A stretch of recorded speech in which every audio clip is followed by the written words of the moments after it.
makadii muri zeZimbabwe tadzoka zvakare ndini Iben Kapingautowa aiwa ndini wamunongoziva kubva vatitanga paya apa ndinofara nezvamakaita zvinezvi aiwa takarapwa tatopfuura zvasara zvishoma zvazvo nekuti tinyatsoforesesa zvedu apa ndiri kufara tadzoka zvedu kuHurungwe kwedu tinotenda vese vakabatsira vese nevatipa mafuta ekuti tisvike kumba tizosvikawo kunoona kwatakabva kuno aiwa vese tinovatenda nemwe tokutenda izvo zvikuru nekubatsira vamaitipa nekuti aiwa matibatsira zvekudidhu tinotendai murambe makadaro muri veZimbabwe.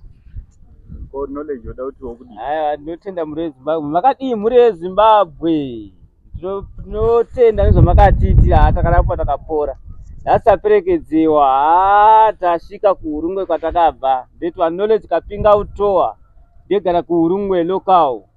Aiwa ndinofara zvikuru kwazvo rambe makadaro muri veZimbabwe mubatsire vamwe muchienda mberi musamirege kubatsira aiwa zvinokudziwa muri veZimbabwe tinotenda takadaro. Aiwa tichida kutendai muri veZimbabwe nekuda kwekumira kwese kwamakaita naIben Kapingautowa pamwe chete nemunin'ina wake Knowledge Kapingautowa avo vakanga vane urwere hwecancer. Thank you so much kubva paday 1 makwanikwa muri munosapota kusvika pari nhasi pavari zvino vari kuratidza kuti vatovawo nemufaro uye netariro neupenyu hwavo hwavari kurarama.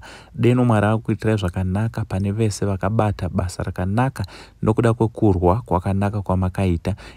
Ndichingokurudzira kuti musavakanganwe nekuti vachiri nemakimo therapy sessions avari kufanira kuti vange vari vanoenda achange achida mari zvakare. So ngatingorambei takamira navo. From Uncle saying the only Zim uncle for now chiti. Much love.